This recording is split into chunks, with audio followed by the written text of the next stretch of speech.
And assuming we're ready to go, I will call the St. Paul City Council to order. Roll call. Tao. Here. Tolbert. Here. Yang. Here. Jalali. Here. Naker. Here. Prince. Here. Council President Bredmoen. Here. 7 present, no one absent. All right, please stand and join me in the Pledge of Allegiance. I pledge allegiance to the flag of the United States of America and to the republic for which it stands, one nation, under God, indivisible, with liberty and justice for all. Consent agenda items 6 through 29 are before you for your consideration. Great. Are there items that should be taken separately from consent? All right, hearing none. Mr. Tolbert moves consent. Roll call. Tao. Aye. Tolbert. Yes. Yang. Aye. Jalali. Aye, sorry. Naker. Aye. Prince. Aye. Council President Bredmoen. Aye. 7 in favor, no one opposed. The consent agenda is adopted. Item number 30, Resolution 20-1339, declaring October as National Disability Employee Awareness Month. And on these next two items, we're partnering with our HR department, Tony Newborn, and others to really make use of our council chambers as a place to raise awareness of particular months or particular employees or particular activities or actions that are happening. And so we're doing this in a coordinated effort. And I think, granted, we're not in the council chambers with our fantastic new murals, but we are gathered together, and these are opportunities for the press to hear about important initiatives or the work that we're doing, and for us to as well, and use our voice to amplify and share what's happening here in the city. So item number 30, I believe we have 2 videos that have been prepared for us that we will see before we go to a vote. The month of October has been federally mandated as National Disability Employment Awareness Month. The U.S. Department of Labor leads in commemorating this month as dedicated to increasing understanding of people with disabilities and are entering are already part of our workforce. HERO sees this month as an opportunity to encourage and promote all state and local grassroots efforts to educate ourselves and others about disability employment issues, and to celebrate the many and varied contributions of St. Paul workers with disabilities. The City of St. Paul Human Rights and Equal Economic Opportunity Department sees itself as squarely located within grassroots efforts to educate and empower all of our communities, including our community members with a disability. HERO is committed to serving all residents of the City of St. Paul. The purpose of recognizing National Disability Awareness Month is to educate others about disability employment issues so that actions are taken with employees to break down barriers and create access to work and workspaces, and to celebrate the many and varied contributions of St. Paul workers with disabilities. While we are celebrating employees with disabilities, we also want to create a safe space for employees with disabilities to be recognized for their talents and for the value that they add to our work spaces and our communities. By developing awareness, employees come to recognize what barriers need to be brought down so that people with disabilities can succeed in the workspace, which in turn will help create workforce equity. I am proud to say that working in the City of St. Paul as an employee with a disability, I've had many doors open to me.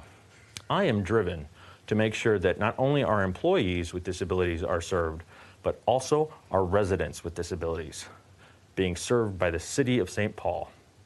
My team will ensure that city staff are trained and equipped with the tools to serve our city residents equally, so that barriers to participation are overcome. Thank you to the City of St. Paul for acknowledging the important contributions employees with disabilities make to our great city. Wonderful. Thank you, Director Jensen and TJ Middlebrook.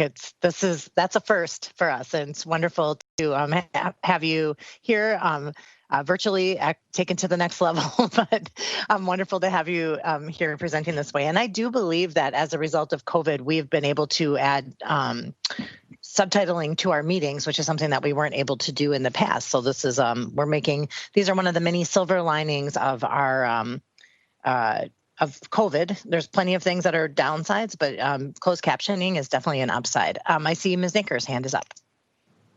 Thank you, Council President. I just wanted to take this opportunity to really recognize TJ.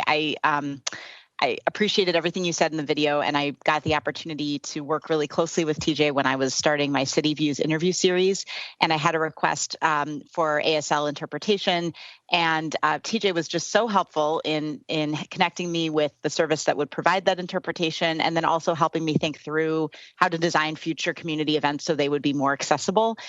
He was cordial, he was responsive so quickly, and I've also seen him interact with constituents who I've now connected with him to get that kind of support. So just really want to thank you so much for everything you do to help make our city much more accessible. Great. Any other thoughts? All right. Seeing none, Ms. Naker moves approval. Roll call. All right. Tao, Aye. Tolbert, Yes. Yang, Aye. Jalali, Aye. Naker, Aye. Prince, Aye. Council President Breadmon. Aye. 7 in favor, no one opposed. The resolution is adopted. Item 31, Resolution 20-1347, recognizing September 15th through October 15th as Hispanic Heritage Month. Great. And on this item, our Director Tony Newborn as well as John Johnston are in the house to talk more about this. Great. Greetings, everyone, and happy Wednesday. Thank you so much again for having us here, and thank you, Council President Breadmon, for talking about the importance of this partnership that we have in making sure that our city recognizes and commemorates our community. And it's all in its shapes, different shapes and forms. And so we're really excited to have this. And as a part of our equity framework, we asked our departments to take the lead on helping us to commemorate and celebrate various cultural events throughout the city and throughout the year. And our Public Works Department raised their hand in saying that we wanted to put together a series of events or a resolution to commemorate Hispanic Heritage Month. And although we can't celebrate in person and there's not an event going on that we're participating in person, at the very least, we could put together a resolution. And so I want to introduce our Public Works Racial Equity Change Team Chair, John Johnston, to provide more insight and details about this important day and month. Wonderful. Thank you. Welcome. Thank you, Tony. Thank you, Council President Breadmon and fellow council members for this opportunity to speak in support of Resolution 20-1347, recognizing September 15th through October 15th, 2020 as Hispanic Heritage Month. Once again, I'm John Johnston. I'm a public works technician. I'm a racial equity trainer, and I'm also chair of the Public Works Equity and Inclusion Committee. I wanted to speak on behalf of this resolution because, well, a personal reason. I'm in a relationship with a wonderful woman from Guatemala who just closed on her first townhome this past Monday, and I plan on proposing to her very soon. Oh, now she knows. I didn't, but you do. And so it really takes on a definite personal, intimate feeling for me to be a part of this and to see that the council and the city of St. Paul is recognizing Hispanic Heritage Month. So I appreciate your ongoing commitment to diversity that makes St. Paul a great city and for allowing me this opportunity to present it to you. Thank you. Thank you. And congratulations on a wonderful story that you just shared with us. And we're all going to be waiting on pins and needles to hear if she says yes. So fingers crossed. But thank you very much. And thank you. My personal experience was when you were a trainer at a racial equity class that I took with my legislative aide, Hwa Jung Kim, and you had me at hello. You're a wonderful, wonderful presenter. You bring people in and push and challenge. And I think you're a great asset to the city. So I thank you so much for being here and representing today. We really, it's lovely to have you. Are there comments before we go to a vote? All right, seeing none, Ms. Jalali moves approval. Roll call. Tao, Aye. Tolbert, Yes. Yang, Aye. Jalali, Aye. Naker, Aye. Prince, Aye. Council President Brenmoen. Aye. 7 in favor, no one opposed. The resolution is adopted. Item 32, Resolution Public Hearing 20-211, approving the application of Laura Lefebvre for a sound level variance in order to present amplified sound on Saturday, October 10th for the Highland Park Harmonies at 1200 Montreal Avenue. All right, this is a public hearing and we have taken input online. So Mr. Tolbert would move to close the public hearing and approve. Is there any discussion on that motion? Mr. Tolbert. Well, first of all, I want to say this is a great event. I've been hearing about the music that's going to be happening, but I do have a question. Is there any DSI on? If not, I can ask online. Okay. All right. I will refer to them offline. I've seen some of our resolutions come through for sound level variances and other park permit things. Like I think maybe we didn't have a council meeting last week, but 2 weeks ago, and they had COVID preparedness plans, even for a backyard one, I think in Councilmember Naker's ward. I don't see it on this one, and I want to ensure that we have every opportunity when we're issuing a permit, especially on city property like this pavilion, that we,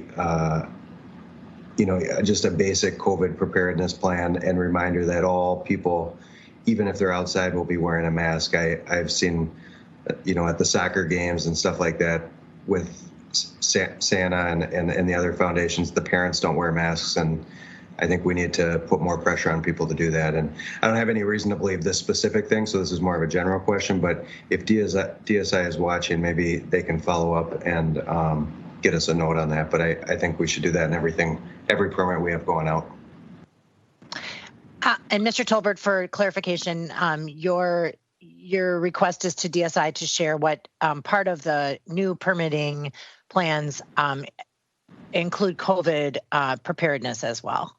Yeah, and it was, I noticed it last week or 2 weeks ago on the agenda, and it was just a brief one-page thing, and I thought it was great that, just to have people who are pulling permits, especially at our parks, to have thought about it, because I think that's just an important first step to ensure that people are doing that. Great, thank you, Ms. Naker. Especially an event like this that could have numerous people, all outside, mind you, but we want to make sure that masks are required and things like that. Well, the Rose Garden was outside too. So, I mean, to your point, there needs to be a plan. And if people aren't wearing masks, and they're outdoors, how far are they need to be apart? You can't be sitting side by side. So I appreciate that. And so we will request that follow-up and get a response. Ms. Naker. Thanks, Council President. Councilmember Tolbert, I'm really glad you brought that up. I was thinking the same thing. I actually, when that sound level variance was on in my ward 2 weeks ago, I actually got a question from a constituent about whether seeing that on the agenda, asking what the COVID plan was, and I asked DSI for that information, and I think that's why it was included. But I absolutely agree with you. I think they are asking all applicants for that plan, but that plan should be included in the SLV agenda item. So thanks for mentioning that. Great, thank you. Any other discussion on Mr. Tolbert's motion to close a public hearing and approve? All right, seeing none, roll call. Tao, Aye. Tolbert, Yes.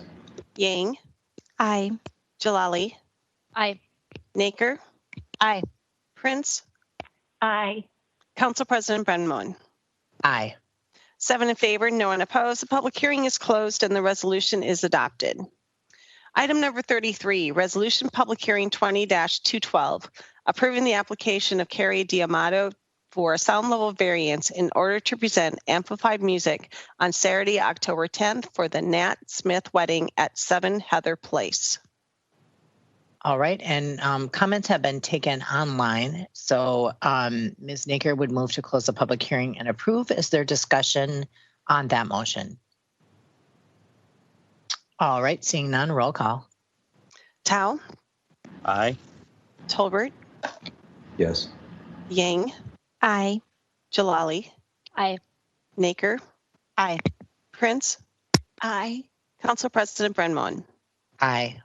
7 in favor, no one opposed. The public hearing is closed and the resolution is adopted. Item number 34, Resolution Public Hearing 20-205, authorizing the city to accept $313,907.46 grant from the U.S. Environmental Protection Agency's Diesel Emissions Reduction Act through Environmental Initiative for the purpose of advancing clean and renewable energy in order to improve public air quality for the protection of human health, and authorizing a corresponding budget amendment. All right, and on this matter, comments have also been taken online. So Ms.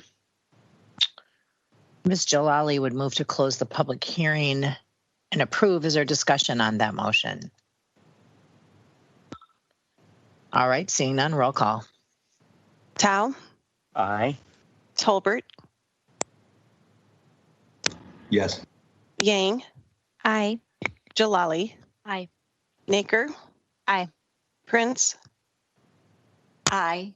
Council President Brenmon. Aye.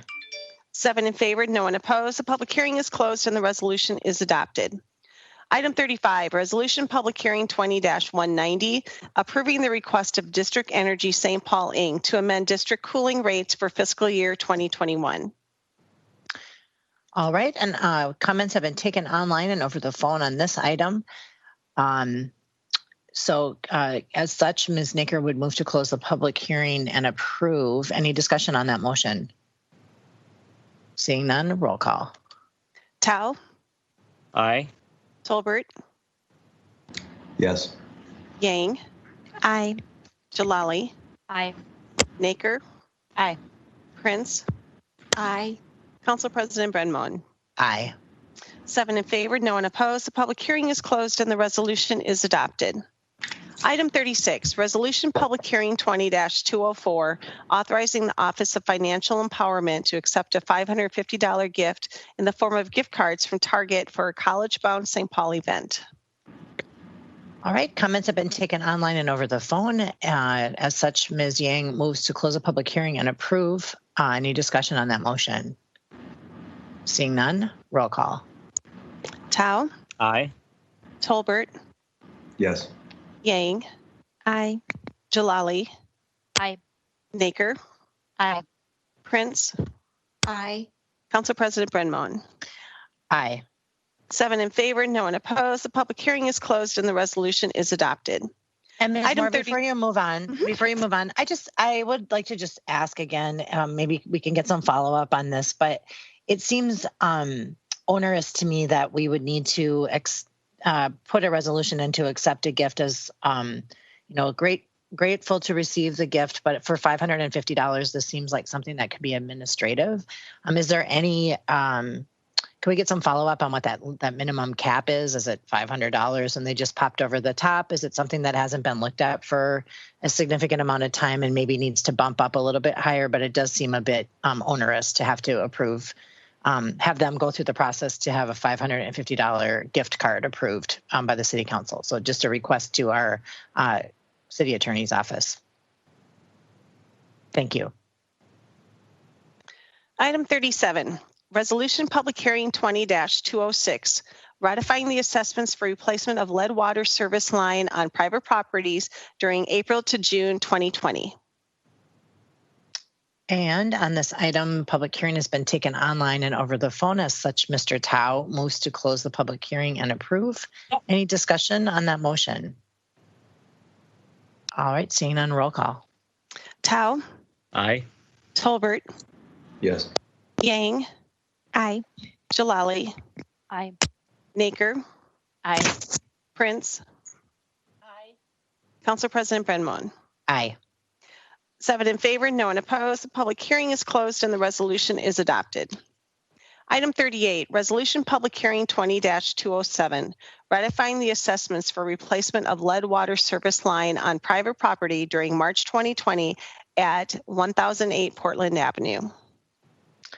All right, and on this item, comments have been taken online and over the phone. And I'm guessing that is in Ward 3, but maybe not. Look, I know it's my guess, but I would say Mr. Tolbert would move to close the public hearing and approve. Any discussion on that motion or my guess of what ward it's in? Seeing none, roll call. Tao, Aye. Tolbert, Yes. Yang, Aye. Jalali, Aye. Naker, Aye. Prince, Aye. Council President Brenmoen. Aye. 7 in favor, no one opposed. The public hearing is closed and the resolution is adopted. Item 39, Resolution Public Hearing 20-208, ratifying the assessments for replacement or repair of sanitary sewer line on private properties during April to June 2020. We noticed that there was a slight change that was made to this resolution. If you'll notice in the title, it had both replacement and repair. That's also in one of the whereases. It's supposed to be replacement, so you'll just need to amend it when you approve it. So there is a version 2 in Legistar, or just replace? They Repair made the with change in replacement. version 1. Okay. So as corrected, then Ms. Prince would move to close the public hearing and approve. Is there discussion on that motion? Seeing none, roll call. Tao, Aye. Tolbert, Yes. Sorry. Yang, Aye. Jalali, Aye. Naker, Aye. Prince, Aye. Council President Brenmoen. Aye. 7 in favor, no one opposed. The public hearing is closed and the resolution is adopted. For the following items, no objections to the legislative hearing officer's recommendations were received, and therefore she recommends adoption. Item 41, RLH VO 20-44, 255 Colburn Street. Item 42, RLH TA 20-575, 679 DeSoto Street. Item 43, RLH TA 20-574, 679 DeSoto Street. Item 44, RLH TA 20-595, 384 Hall Avenue. Item 45, RLH TA 20-576, 930 Jessamine Avenue East. Item 46, RLH TA 20-570, 930 Jessamine Avenue East. Item 47, RLH TA 20-569, 930 Jessamine Avenue East. Item 48, RLH SAO 20-21, 2506 Nokomis Avenue. Item 51, RLH VBR 20-56, 1670 7th Street East. And item 53, RLH VBR 20-62, 953 Westminster Street. And again, the motion would be to adopt these items. All right. So on this grouping, Ms. Yang would move to close the public hearing and adopt. Any discussion on that motion? Seeing none, roll call. Tao, Aye. Tolbert, Yes. Yang, Aye. Jalali, Aye. Naker, Aye. Prince, Aye. Council President Brenmoen. Aye. 7 in favor, no one opposed. The public hearings are closed and the resolutions are adopted. The following item, no objection to the legislative hearing officer's amended recommendation was received, and therefore she recommends amendment and adoption of item 40, RLH TA 20-85, 679 Charles Avenue. And again, amend and adopt. All right. Mr. Tao moves to close the public hearing, amend and adopt. Any discussion on that motion? Seeing none, roll call. Tao, Aye. Tolbert, Yes. Yang, Aye. Jalali, Aye. Naker, Aye. Prince, Aye. Council President Brenmoen. Aye.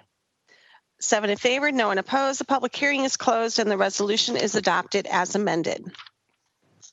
For the following items, no objection to the legislative hearing officer's amended recommendations were received, and therefore she recommends amendment and continuation of the public hearing to the date indicated.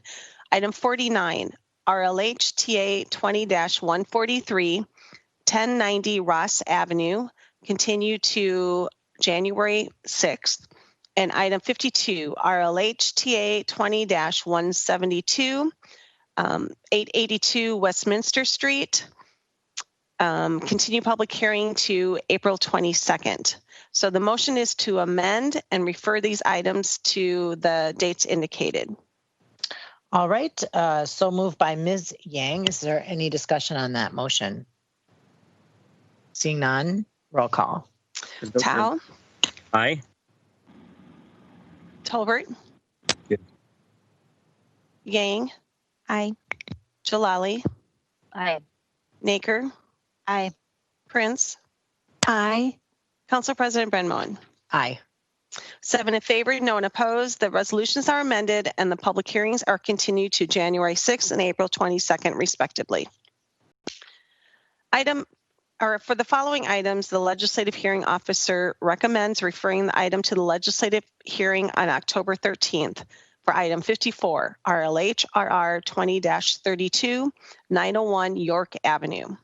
And again, the motion is to refer to legislative hearing officer.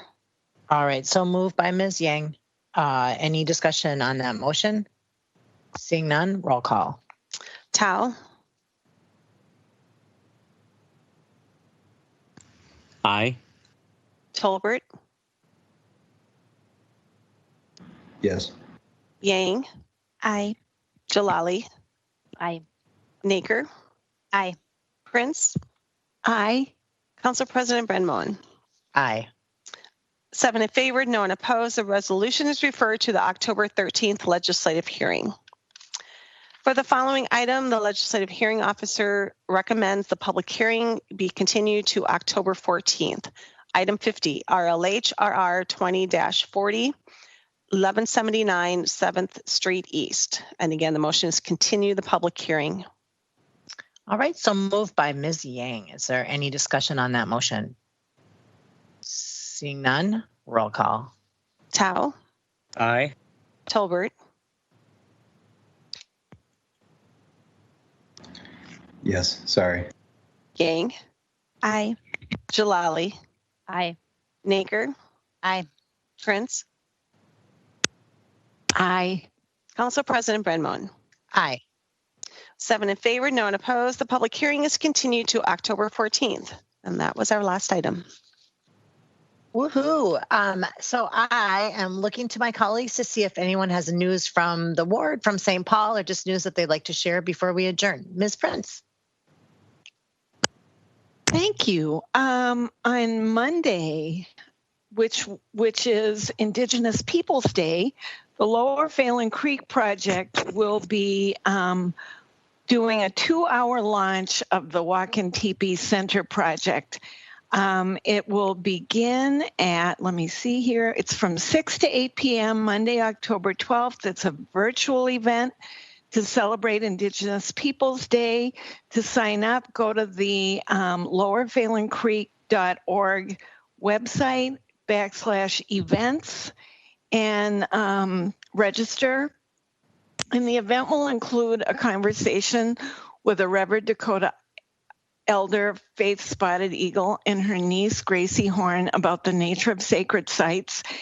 Learn about the Walk-in Teepee Center's partnership with Prairie Island Indian Community and the 106 Group to nominate Walk-in Teepee Cave to the National Register of Historic Places. Hear from the architect about the building that's being designed as part of this important project, and get involved with the Dakota community created Play Collaborative with Walk-in Teepee Center and New Native Theater, and join your neighbors, friends, and relatives to pledge your support for this unapologetically Dakota-led project in the heart of the Dakota homelands.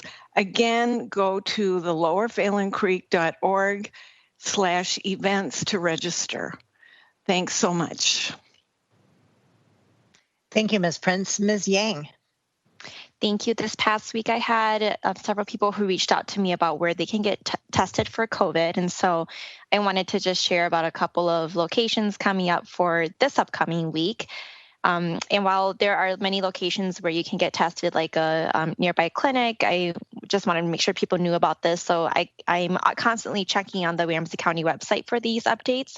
For next week, October 15th and 16th from 2 to 6 p.m., the New Hope Baptist Church on 711 Bradley Street. St. Paul is going to be open for COVID testing by appointment only, and you can register on the Ramsey County website for that.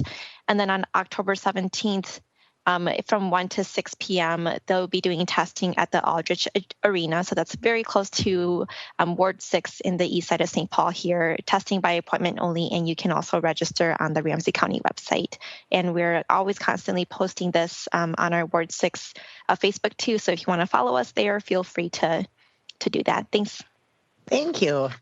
Ms. Jalali and then Ms. Naker. Thank you. So the Hamlin Midway Coalition has been working on community engagement, supporting the idea of a investment cooperative for neighbors in the Midway. The idea behind this would be similar to the Northeast Investment Cooperative and other models in the Twin Cities, where neighbors have come together to be able to buy and lease commercial buildings and keep wealth in the community and fight rising displacement in areas where market values are rapidly changing, that this could be such a vehicle in the Midway where we do see not just commercial but also residential displacement, and are actively fighting to hold on to neighborhood businesses who we hope to see for years to be there, as we also guide the stadium development and other changes in the area. So I wanted to advertise or pass on an opportunity with the Hamlin Midway Coalition to be a part of a next conversation about this initiative.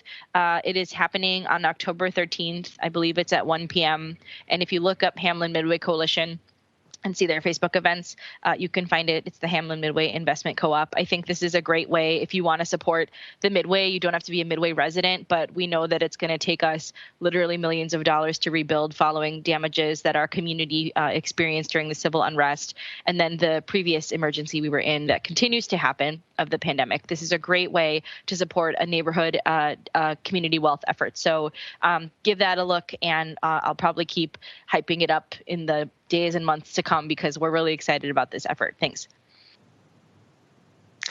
Ms. Naker. So our Human Rights Department is not the only ones making videos to get their point across. I wanted to highlight the brand new video that the Westside Community Organization has made to show the brand new mural on the pedestrian bridge over Robert Street that was installed just a few weeks ago. There was an awesome community ceremony, lots of energy, and the two artists just did an amazing job talking about what they were thinking of when they presented this beautiful new art. And you can see it all in the video if you didn't get to make it to the ceremony. If you haven't driven on Robert in a while, or if you just want to relive the magic, you can watch the video. It's on my Facebook page. That's great. And again, one of the other upsides of these changes is that there are opportunities to see stuff or do things that you wouldn't have been able to do in the past because we can't be in two places at the same time. So thank you for that. Ms. Yang, your hand's still up. Do you have another announcement? Or okay. And I guess this is kind of looking backwards, but I just wanted to share that last weekend was the Rice LARPin Tour. And that is the a COVID-adjusted event. Last year, we had a kind of a summer market at the intersection, but we spread out quite a bit in the Rice and Larpenteur crossroads and had public art, folks that are doing Rice Street revisioning. The Parks Department came with their trailer with the video games in it. People practiced social distancing. There was several restaurants that sampled their foods, and it just was incredibly well attended and a lot of fun, even though it was raining, which I think says a lot.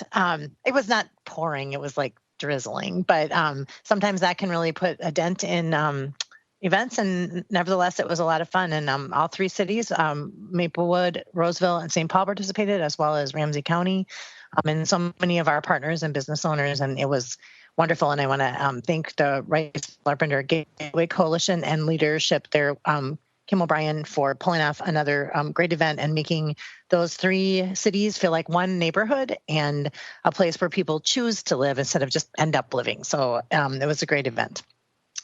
Any more news from the ward? All right. Seeing none, it's a miracle. We have no other items before us, and it is 4:06 on a Wednesday. So we'll be adjourned, and thank you very much.